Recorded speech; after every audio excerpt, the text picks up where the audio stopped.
नमस्कार दोस्तों, स्वागत है आप सभी लोग का हमारे चैनल में। आज हम इस वीडियो में आप सभी लोग को बताएंगे कि आखिरकार 2018 में जो वैकेंसी आती है ग्रुप डी की, वो महज 19 महीने में पूरी हो जाती है। फॉर्म भरने से लेकर ज्वाइनिंग तक 19 महीने में दे देते हैं। लेकिन वही रेलवे ग्रुप डी की वैकेंसी जो 2019 में आती है, वो वैकेंसी अभी तक 36 महीना बीत गया है, लेकिन अभी तक कंफर्म डेट नहीं आया है कि एग्जाम होगा कब। तो इन सभी के बारे में आज इस वीडियो में बताया जाएगा और रेलवे ग्रुप डी के बारे में सब कुछ इस चैनल पे मिलता रहेगा। तो इस चैनल को जरूर सब्सक्राइब करिए। तो इस के बारे में आपको इसलिए विस्तार से बता सकता हूँ क्योंकि मैं खुद 2018 का मैं खुद 2018 में फॉर्म भरा था और 2019 के वैकेंसी में भी फॉर्म भरा था। हालांकि 2018 का जो मैं फॉर्म भरा था उसी में मेरा सिलेक्शन हो गया और आज मैं रेलवे में जॉब कर रहा हूँ। ग्रुप डी में मैकेनिकल डिपार्टमेंट में मेरा डिजाइनेशन है हेल्पर मैकेनिकल CNW।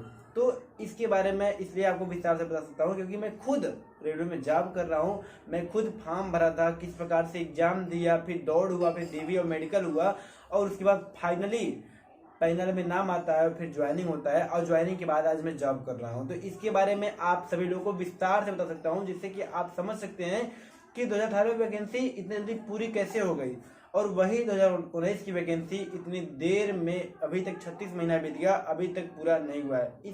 इस वीडियो को देखकर आपको मोटिवेशन भी मिलेगा कि किस प्रकार से जॉब की तैयारी करनी चाहिए। तो सबसे पहले मैं आपको बता दूं कि फरवरी 2018 में ये वैकेंसी आती है। 10 फरवरी 2018 को वैकेंसी आती है और इसका जो लास्ट डेट होता है वो 12 मार्च 2018 होता है। इस समय जब फॉर्म भरने वाला था तो इस समय मैं 18 साल का नहीं हुआ था। हालांकि जो 1 जुलाई के हिसाब से इसमें 18 साल मांगा था, तो उस समय में 18 साल हो जाता उस हिसाब से। तो जब ये फॉर्म आया तो मेरा कोई विचार नहीं था, लेकिन मेरे घर पे एक भैया थे, उन्होंने कहा कि फॉर्म भर दो, फॉर्म भरने से कोई दिक्कत नहीं है, फॉर्म भरने से एग्जाम दे दोगे, करो चाहे ना करो वो तुम्हारे ऊपर है। तब भी मैंने सोचा कि मैं क्या भरूंगा, मैं तो भी पढ़ाई कर रहा हूँ, मैं 18 साल का भी नहीं हुआ, अभी मुझे ग्रेजुएशन करना है क्योंकि मुझे ग्रुप डी में तैयार जॉब नहीं करना है। क्योंकि अब क्या जॉब के चक्कर में पड़े, इससे अच्छा अभी पढ़ाई करें और अच्छे से अच्छे जॉब के लिए आगे तैयारी किया जाएगा।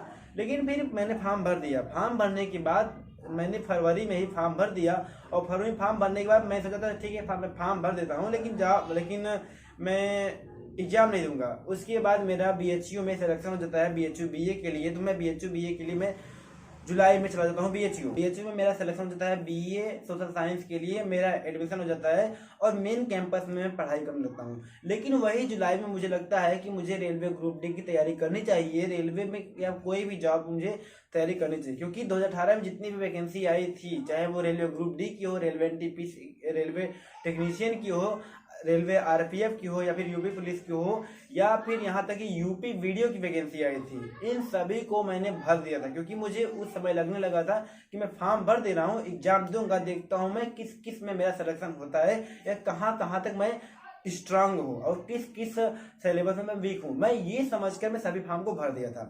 लेकिन जब जुलाई 2018 में मैं जब BHU में जब जाता हूँ पढ़ाई के लिए, तो अगस्त 2018 से मुझे लगने लगता है कि मैं यहाँ पर रहकर घर वालों के भरोसे मैं 3 साल की पढ़ाई नहीं कर पाऊंगा, क्योंकि फाइनेंशियल जो समस्या होती है ना, वो मुझे लगने लगा। तो फिर मैं जुलाई में मैं जब गया था तो उसी समय मैं एक बुक ले लिया था रीजनिंग की, ऐसे तैयारी करने के लिए।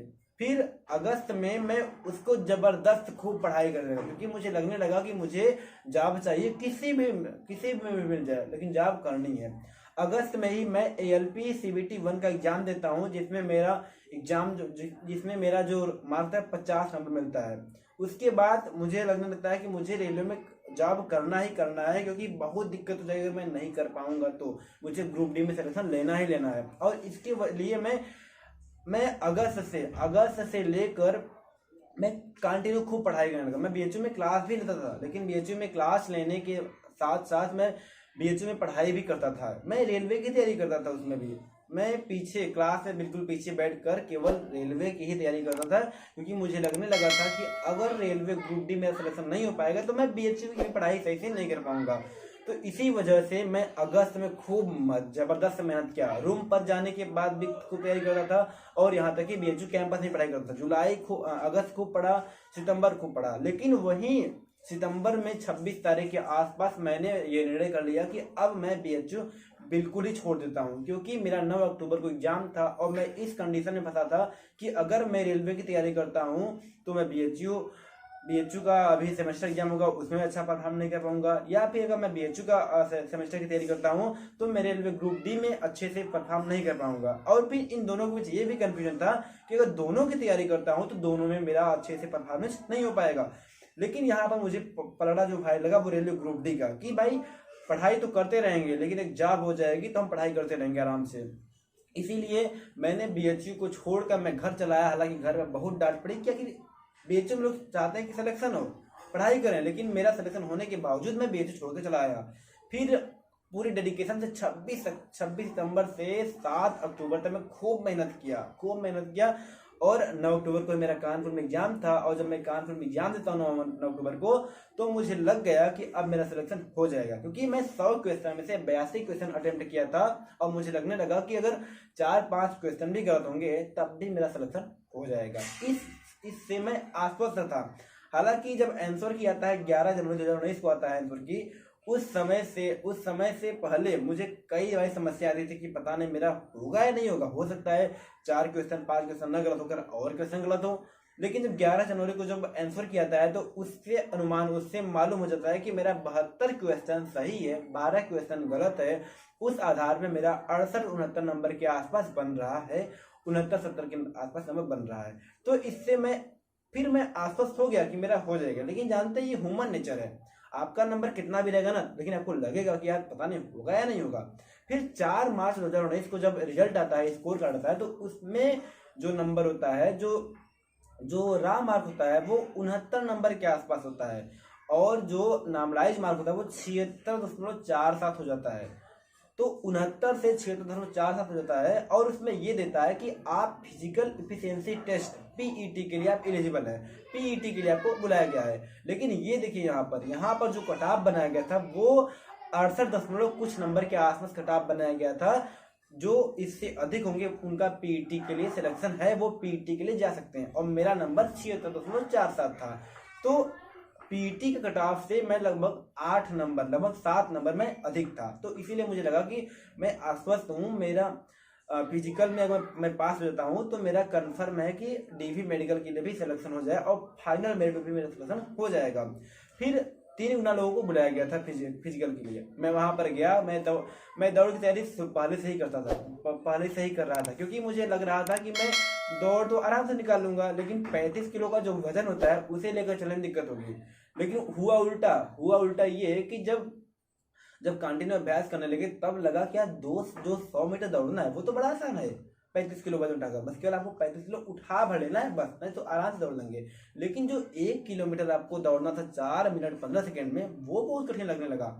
तो इस प्रकार से अगर देखा गया, तो इस प्रकार जब दौड़ आया तो दौड़ में भी मेरा हो गया आसानी से, क्योंकि जब मैं दौड़ में गया था इलाहाबाद डीएसए ग्राउंड में दौड़ था, पीईटी था, उस समय मुझे देखकर लोग कहेंगे तुम यार फिजिकल निकाल पाओगे, पता नहीं यार, ऐसे कहते थे। और उसी में से कुछ लोग ये भी कहते थे अरे यार ये तो बिल्कुल दुबला पतला है, तो बड़ी आसानी से बहुत तेजी से निकाल लेगा, खूब तेजी से दौड़ेगा, ऑल द बेस्ट, ऐसा भी बहुत लोग अलग अलग कहने थे। फिर मेरा वहां पर दौड़ हो गया, और दौड़ का जब रिजल्ट आता है तो 3 मिनट 54 सेकेंड में ही मैं 1 किलोमीटर दौड़ गया था, और जो वेट वाला है वो तो मैं पास कर ही गया था। उसके बाद फिर इंतजार था कि इसमें पास हो जाऊं, क्योंकि इसका भी फाइनल मेरिट बना, मैं इसमें पास हो जाऊं, डीवी मेडिकल के लिए नाम आए। तो जब इसका रिजल्ट आता है तो उस समय डीवी मेडिकल के लिए कट ऑफ बनता है ओबीसी कैटेगरी का 74 कुछ नंबर बनता है, और मेरा 76.47 नंबर ही था। तब भी मुझे खुशी हुई कि चलिए अच्छी बात है कि मेरा डीवी मेडिकल में सिलेक्शन हो गया है। डीवी मेडिकल मेरा 9 मई और 10 मई को था। 9 मई को मेरा डीवी था, 10 मई को मेरा मेडिकल था, इलाहाबाद सेंट्रल हॉस्पिटल प्रयागराज में था।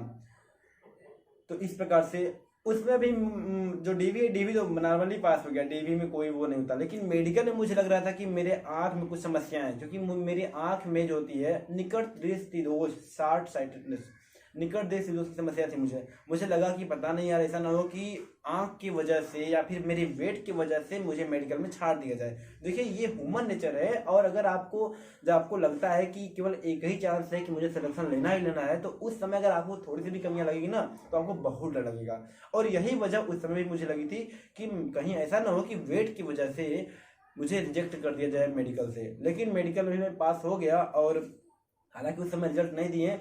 जब 10 मई को मेडिकल हुआ, 10 मई 2019 को, तो उसका रिजल्ट नहीं दिया कि आप पास हुए या नहीं हुए। लेकिन जब वो नहीं दिए तो मन जो असमंजस में था कि पता नहीं मैं मेडिकल में पास होऊंगा या नहीं होऊंगा। लेकिन फिर जून में इसका भी रिजल्ट आ जाता है कि आप फिर इसका जो जून में भी इसका रिजल्ट आता है कि आप मेडिकल में पास हो गए हैं। और जुलाई 2019 में फाइनल आता है और पैनल में मेरा नाम आ जाता है। तो इससे खुशी का ठिकाना नहीं रहता है कि वाह यार क्या बात है, इतना स्टेप तो पूरा कर लिए हैं। लेकिन अब नया कन्फ्यूजन क्या कि यार पैनल में नाम तो आ गया, पोस्ट कौन सा मिलेगा? क्योंकि उस समय मालूम हो गया था कि ट्रैक मेंटेनर अगर मिलेगा, ट्रैक मेंटेनर में फिजिकल वर्क ज्यादा होता है, वो भी अच्छा है। अगर आपके पास जॉब नहीं है, फाइनेंशियल कंडीशन अच्छी नहीं है, तो भाई ट्रैक मेंटेनर भी बहुत अच्छा है, बहुत अच्छा है।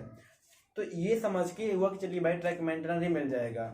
लेकिन मन में कंफ्यूजन था कि यार ट्रैक मेंटेनर मिलेगा तो फिजिकल वर्क बहुत अधिक करना पड़ेगा। लेकिन फिर हुआ कि कोई बात नहीं यार, फिजिकल वर्क ज्यादा करना पड़ेगा तो कर लिया जाएगा, सिलेक्शन तो हो जाए। क्योंकि सिलेक्शन हो जाने से भाई हम मेहनत कर लेंगे, लेकिन कम से कम जो परिवार की जो आर्थिक जो समस्याएं वो तो दूर हो जाएंगी ना। तो इस वजह से फिर इसके बाद सोचने लगा कि देखते हैं कौन सा पोस्ट मिलता है। फिर अगस्त में लगभग 8-9 अगस्त के आसपास मैसेज आता है कि आपको ये पोस्ट अलॉट किया गया। तो मुझे उसमें पोस्ट अलॉट किया गया हेल्पर मैकेनिकल CNW। तो मैं सोचा भाई ये पोस्ट है क्या?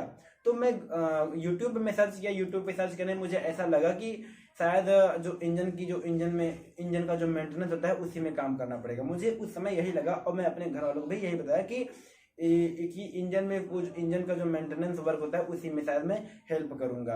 तो इस प्रकार से फिर उसी के बाद अगस्त में ही लगभग 24-25 अगस्त के पास मेरे एड्रेस पे ज्वाइनिंग लेटर आ जाता है कि आपको 11 सितंबर को प्रयागराज में ज्वाइन करना है। और जब लेटर पाता हो तो भाई खुशी का ठिकाना कहाँ नहीं रहेगा। जिस उम्मीद में आप लगभग पिछले 1 साल से आप मेहनत कर रहे हैं, पिछले 1 साल से आप वेट कर रहे हैं, अगर वो आपको जब रिजल्ट मिलेगा अच्छा, तो भाई खुशी का ठिकाना तो होगा ही। बहुत खुशी का ठिकाना हुआ, गजब का, बहुत खुशी हुई कि भाई अब तो मेरा जॉब कंफर्म है। उसके बाद 11 सितंबर को यहाँ पर प्रयागराज जो DRM ऑफिस है वहाँ पर रिपोर्ट किया जाता है। और वहाँ से रिपोर्ट करने के बाद वहाँ पर मालूम होता है कि आपको यहाँ पर पोस्टिंग दिया जा रहा है। तो मुझे पोस्टिंग दिया गया कहाँ पर? कानपुर में। और ये बताएगा कि कानपुर में आपको 12 सितंबर 2019 को रिपोर्ट करना है। तो हम लोग जो हमारे वहाँ पर कुछ साथी बन गए, तो सभी लोग साथ में मिलकर आते हैं यहाँ पर 12 सितंबर को कानपुर में रिपोर्ट करते हैं। और यहाँ पर जो ऑफिस है वहाँ पर रिपोर्ट करने पर वहाँ से फिर पोस्टिंग दे दिया जाता है कि आप यहाँ पर काम करेंगे, आप यहाँ पर काम करेंगे, आप यहाँ पर काम करेंगे। तो इस प्रकार से देखिए कि फरवरी 2018 से लेकर 12 सितंबर 2019 तक भर में ही, महज 19 महीने में ही फॉर्म भरने से लेकर ज्वाइनिंग लेटर के बाद आपका फाइनल सिलेक्शन हो जाता है और आप ड्यूटी करने लगते हैं महज 19 महीने में ही। तो इस प्रकार देखिए किस प्रकार से कितने उतार चढ़ाव के बाद इस प्रकार से हुआ। मतलब कि फॉर्म भरने का मन नहीं, कि फॉर्म भरा गया। फिर जब एग्जाम आया तो एग्जाम की पहले ऐसा लगने लगा कि नहीं भाई एग्जाम देना है और फाइनल सिलेक्शन भी लेना है। एग्जाम देने के बाद भी लग रहा था कि यार पता नहीं होगा या नहीं होगा।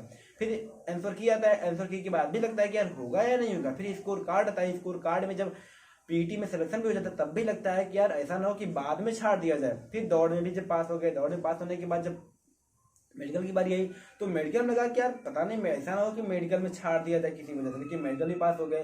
फिर लगा कि यार पैनल में नाम आ गया या नहीं आएगा। पैनल में नाम भी आ गया। पैनल में नाम आने पर ये लगा कि कौन सा पोस्ट मिलेगा, कहीं ट्रैक मेंटेनर तो नहीं मिल जाएगा। लेकिन ट्रैक मेंटेनर भी नहीं मिला। हालांकि ट्रैक मेंटेनर बुरा नहीं है। जो भी लोग कहते हैं कि ट्रैक मेंटेनर, अगर ऐसा लगता है कि ट्रैक मेंटेनर पोस्ट गलत है तो ये गलत बात है। ट्रैक मेंटेनर पोस्ट गलत नहीं है, लेकिन हाँ ये बात सही है कि फिजिकल वर्क ज्यादा होता है। उसके बाद फिर जब पैनल आ गया, लेटर भी आ गया और रिपोर्ट करना हुआ था, तो उस समय भी लग रहा था कि यार कहाँ पर ज्वाइनिंग देंगे, कहीं ऐसा तो नहीं कि घर से बहुत दूर दे दे। हालांकि अब प्रयागराज के पास ही अपना घर है और प्रयागराज से कानपुर कितना दूर है? लगभग 200 किलोमीटर। तो लगभग 300 किलोमीटर दूर अपने घर से हैं, तो बहुत दूर तो नहीं है, क्योंकि इतना तो चलता है। और अब इसमें जॉब कर रहे हैं तो समझ सकते हैं कि महज 19 महीने में किस प्रकार से हम लोग पोस्टिंग पा गए और जॉब कर रहे हैं। और आज के समय में मेहनत करके जितना काम कर रहे हैं उसका पेमेंट पा रहे हैं। लेकिन अब ये देखिए 2019 की वैकेंसी जो कि मार्च अप्रैल में आती है। और उसी मार्च अप्रैल में उस समय रेलवे ग्रुप डी 2018 का केवल रिजल्ट आया था। केवल रिजल्ट आया था। तो इसीलिए मैं उसमें फॉर्म भर दिया था कि कहीं ऐसा ना हो कि भले 2018 की वैकेंसी मेरा हो गया है लेकिन हो सकता है फिजिकल में या मेडिकल में छट जाए, तो इसीलिए मैं 2019 का ही फॉर्म भर दिया था और 19 का फॉर्म भर दिया था। और आज तक 19 का अभी रिजल्ट, अभी तक परीक्षा नहीं हुआ, अभी तक एग्जाम नहीं हुआ। हालांकि अब मैं एग्जाम दूंगा भी नहीं, क्योंकि मैं जो फॉर्म भरा हूँ वो ग्रुप डी का फॉर्म भरा हूँ और जो जॉब कर रहा हूँ वो भी ग्रुप डी में ही जॉब कर रहा हूँ। तो भाई ग्रुप डी में जब जॉब कर रहा हूँ तो फिर ग्रुप डी का ही एग्जाम मैं क्यों दूंगा, इससे अच्छा मैं एग्जाम दे सकता हूँ। तो इसलिए ये बात है। तो इस प्रकार देखिए, अब 2019 में जो वैकेंसी आती है, अभी तक एग्जाम में 3 साल हो गया।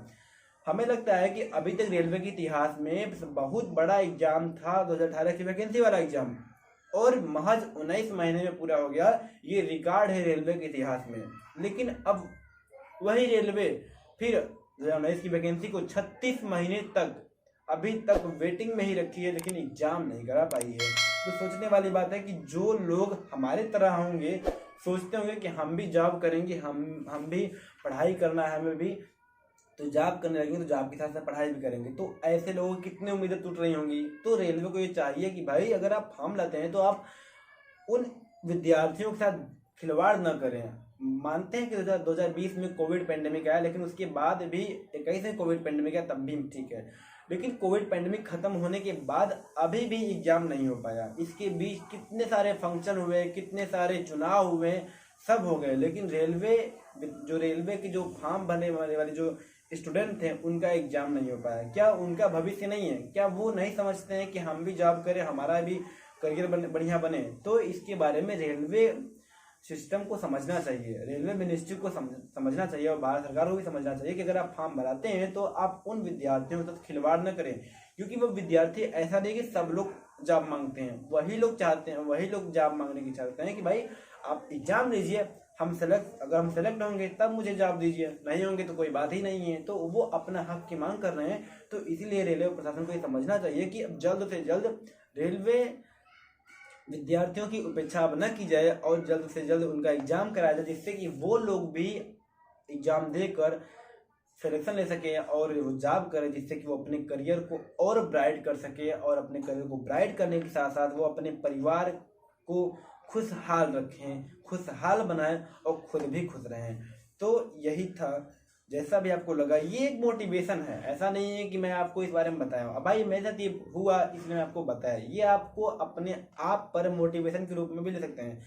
ऐसा केवल मेरे साथ ही नहीं हुआ, ऐसा मेरे साथ लाखों लोग के साथ हो रहा होगा, हर दिन हो रहा होगा, हर दिन सोच रहे होंगे कि अब हो जाए एग्जाम, अब हो जाए, लेकिन अभी तक एग्जाम नहीं हो रहा है। तो आप सभी लोगों को जैसा भी वीडियो लगा आप कमेंट सेक्शन में जरूर बताइएगा, और आप लोगों में कितने लोगों के साथ ऐसा हुआ आप लोग बताइएगा। लाइक जरूर करिएगा भाई, क्योंकि देखिए कितना जबरदस्त किस प्रकार से बताएगा, लाइक जरूर करिएगा भाई। सब्सक्राइब जरूर कर लीजिएगा, क्योंकि सब्सक्राइब करेंगे तभी तो हम ऐसे ही तमाम प्रकार के और सारे वीडियो लाते रहेंगे। तो नमस्कार।